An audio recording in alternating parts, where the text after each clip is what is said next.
대한민국을 이끌 신임 대통령이 선출됐습니다. 치열했던 대선만큼이나 앞으로 우리나라를 얼마나 더 치열하게 이끌어갈지 저희도 계속해서 주목해야겠는데요. 특히 이번 대선에선 모든 후보들이 AI를 하나같이 국가 핵심 사업으로 꼽았습니다. 이번에 당선된 이재명 대통령의 AI 전략은 과연 어떤 그림일지 매니저님 설명 부탁드립니다. 네, 이 대통령은 대규모 투자와 국가주도 인프라 구축, 인재 양성, 기술 주권 확보를 통해 우리나라를 AI 3대 강국으로 도약시키겠다고 밝혔는데요. 네. 특히 AI 분야에만 100조 원을 투자하고 반도체 산업 역시 국가 차원에서 전폭적인 지원과 투자를 확대하겠다고 약속했습니다. 네, 이 공약들이 부디 잘 이행돼서 우리나라가 AI 3대 강국으로 도약하길 바라봅니다. 그런데 이제 이재명 대통령의 당선이 확정된 이후에요. 국내 증시 상황은 어땠을까요? 네, 아시다시피 이재명 대통령은 대선 후보 시절 코스피 5천 시대를 공약으로 내걸었는데요. 네. 그가 대통령이 된 후 첫 거래일인 오늘 코스피는 1.44% 오른 2,737선에서 출발했습니다. 네, 좀 당 초반에 오름세로 시작을 했네요. 네, 우리나라가 이렇게 대선으로 분주한 사이에 세계 시장에선 중요한 발표가 있었습니다. 바로 엔비디아가 실적을 발표했는데요. 과연 결과가 어땠을까요? 네, 엔비디아는 지난달 28일 시장 예상을 웃도는 깜짝 실적을 발표했습니다. 매출은 전년 대비 69% 증가한 약 441억 달러, 우리 돈으로 약 61조 원을 기록했는데요. 가장 큰 매출 비중을 차지한 부문은 데이터 센터였고요. 네. 그 다음은 게임, 그 다음은 자동차 부문에서도 성과가 있었습니다. 자동차 부문이요. 보통 엔비디아 하면 AI용 칩이나 아니면 그래픽 카드 이런 게 먼저 떠오르거든요. 자동차 부문이라면 어떤 영역을 의미하나요? 네, 자동차 부문 매출은 주로 자율주행차에 사용되는 소프트웨어 매출을 의미하는데요. 이 부문에서 지난 분기 매출은 5억 6,700만 달러로 우리 돈으로 약 7,800억 원 수준이고요. 전년 동기 대비 72%나 급증했습니다. 네. 특히 이번 실적 발표에서 엔비디아 CFO 콜레트 크레스는 자동차 부문 매출이 올해 50억 달러를 돌파할 것이라고 전망했는데요. 올 연말쯤이면 개인 부문 매출을 앞설 수도 있다는 의미입니다. 그럼 자동차 부문이 이렇게나 급성장할 수 있었던 배경이 무엇인가요? 네, 엔비디아는 현재 벤츠에 자율주행 소프트웨어 솔루션을 제공 중이고요. 수개월 내로 네. 관련 차량이 실제 도로를 달릴 예정이라고 합니다. 또 세계 최대 완성차 업체인 도요타 역시 엔비디아의 자율주행 기술을 적용할 예정이라고 합니다. 대단하네요. 네. 근데 최근에 미 정부가요, 중국을 겨냥해서 이 AI 반도체 수출 규제를 강화했잖아요. 그런데도 이 실적이 좀 좋았던 건가요?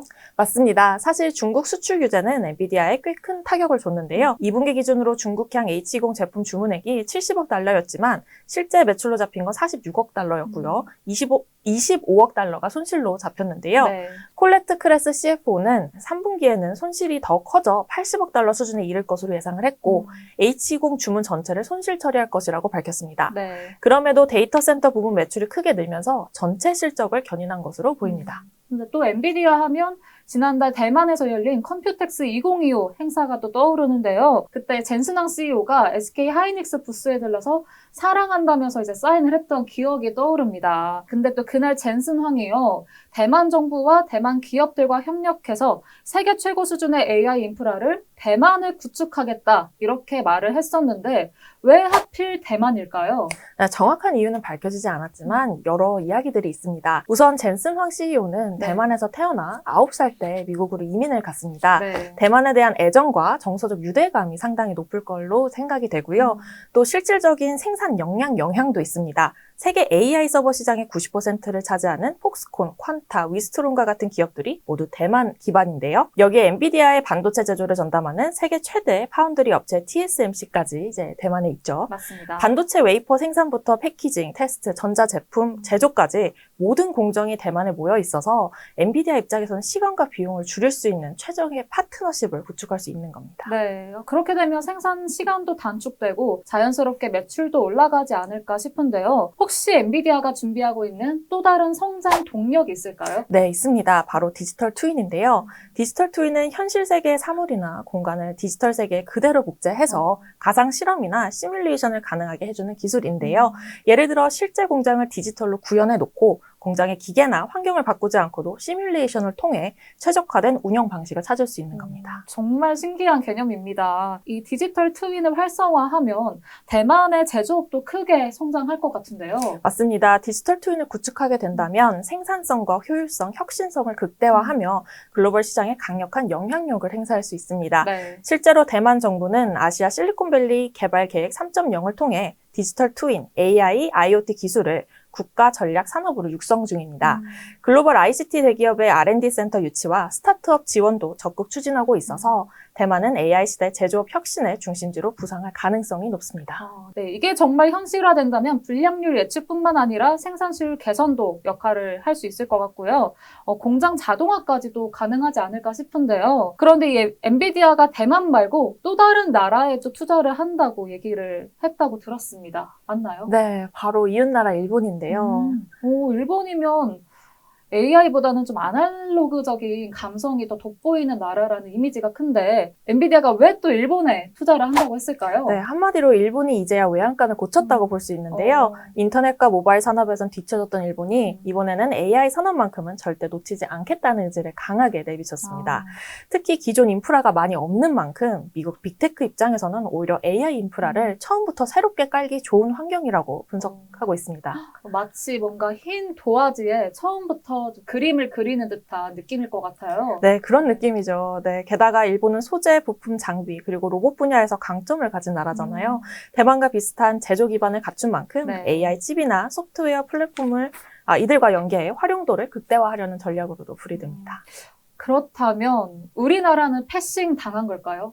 이게 우리나라가 앞으로 어떻게 하면 경쟁력을 찾을 수 있을까요? 네, 우리나라는 메모리 반도체 분야에선 여전히 강점을 가지고 있지만 AI 스타트업이나 로봇 시스템 반도체 등 신성장 분야에선 대만, 일본, 중국에 비해 눈에 띄는 존재감을 보이지 못하고 있습니다. 이런 흐름이 계속된다면 글로벌 AI 공급망 재편 과정에서 한국이 변방국으로 밀려날 수 있다는 우려도 나오고 있습니다. 참 우려되는 상황인데요. 그럼에도 희망적인 소식은 없을까요? 네, 다행히 한국은 원전 기술력이라는 무기를 가지고 있는데요. 업계 관계자들은 우리나라가 원전의 강점이 있기에 이 점을 잘 활용하면 된다고 합니다. 네. AI 산업의 핵심 인프라 전력을 안정적으로 공급할 수 있는 역량이 있다는 건 큰 강점입니다. 네. 그렇다면 대만은요? 이게 젠슨왕이 대만을 AI의 심장으로 만들겠다 이렇게 얘기를 했었는데 에너지 문제는 어떻게 풀 계획일까요? 네, 사실 에너지가 AI 인프라의 가장 큰 과제인데요. 젠슨 황도 대만이 AI 허브로 성장하려면 원전 투자가 꼭 필요하다고 강조해왔습니다. 하지만 현실은 다릅니다. 네. 대만은 2016년 차잉잉원 전 총통 집권 이후 탈원전 정책을 밀어붙였고요. 라이칭더 현 총통도 이를 계승했습니다. 실제로 지난달 마지막 원자로가 가동을 멈췄습니다. 그렇다면 우리나라에게도 기회가 올 수 있는 상황이지 않을까요? 네, 맞습니다. 실제로 이달 2일 대만 국립칭화대학교 대표단이 한국원자력연구원을 공식 방문했는데요. 한국과 대만 간 원전기술 협력이 더 긴밀해지고 있다는 방증이죠. 네, 부디 한국이 AI와 반도체 생태계의 한계를 뛰어넘어서 언젠가 엔비디아의 핵심 파트너가 되길 바라보겠습니다. 근데 저희가 기업 이야기를 하니까요. 또 주목받는 인물이 떠오릅니다. 요즘 핫한 인물이죠. 테슬라 CEO의 일론 머스크 이야기를 좀 해볼까 합니다. 네, 일론 머스크는 최근 미국 정부 산하, 도지죠. 정부 효율부 수장직에 사퇴한다고 밝혔는데요. 머스크는 정직원이 아닌 특별 정부 직원 신분으로 채용이 됐던 건데요. 임기가 130일로 제한이 되어 있어서 물러나는 거라고 일단은 알려져 있습니다. 제가 기억하기로는 지난 1분기 테슬라 실적이 좀 부진했던 걸로 기억을 하고 있는데요. 그 영향도 있을까요? 네, 일론 머스크가 백악관을 떠나는 소식에 여러 루머들이 있습니다만 그런 해석도 나옵니다. 네. 실제로 머스크는 지난 4월 실적 컨퍼런스 콜에서 정부 효율부의 업무가 마무리되면 테슬라에 더 집중할 거라고 밝혔는데요. 당시 테슬라의 매출이 전년 동기 대비 71%나 급감했거든요. 주주들을 좀 달래기 위한 발언이 아니었나 싶은데요. 근데 루머라면 어떤 루머가 있었나요? 지난달 30일 머스크가 백악관에서 트럼프 대통령과 악수한 사진이 공개됐었는데 혹시 보셨을까요? 네, 봤어요. 네. 네, 그의 오른쪽 눈가에 멍이 있어서 큰 맞습니다. 눈길을 끌었습니다. 네.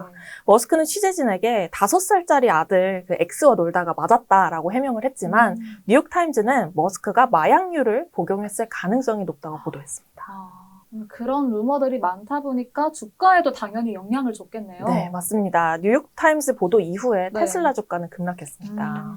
단기적으로는 뭐 이런 루머나 뉴스가 영향을 줬겠지만 장기적 관점에서도 테슬라가 좀 어떻게 흐름이 흘러갈지 궁금한데요. 과연 인베스팅 프로에서는 이 테슬라의 전망을 어떻게 보고 있을까요? 네, 인베스팅 프로에 따르면요. 애널리스트 22명이 테슬라의 향후 수익 전망을 하향 조정했습니다. 보시는 것과 같이 네. 현재 테슬라의 주가는 고평가로 평가했고요. 네. 적정 주가로는 $275 선으로 진단되고 있습니다. 그렇네요. 네. 네, 이는 약 20%의 하락 여력을 나타냅니다. 네, 오늘도 자세한 설명해주신 인베스팅닷컴의 황성아 사이트 매니저님과 함께 했습니다. 매니저님 고맙습니다. 감사합니다. 네, 여러분 저희는 다음 주에도 더 새로운 키워드와 인사이트로 여러분들 찾아뵐 테니까요. 잊지 마시고 다음 주도 꼭꼭 찾아와 주세요. 조태꾸알 좋아요, 댓글, 구독, 알림 설정까지. 그럼 다음 주에 만나요. 안녕! 어떤 주식을 사야 할지 고민되시나요? 유명 투자자들의 포트폴리오부터 적정 주가까지 단 1초 만에 확인할 수 있는 AI 분석을 통해 수익 가능성이 높은 종목도 추천해주는 고정 댓글에 할인 쿠폰 링크까지 주식 고수가 되고 싶은 분들은 지금 당장 인베스팅 프로를 구독하세요.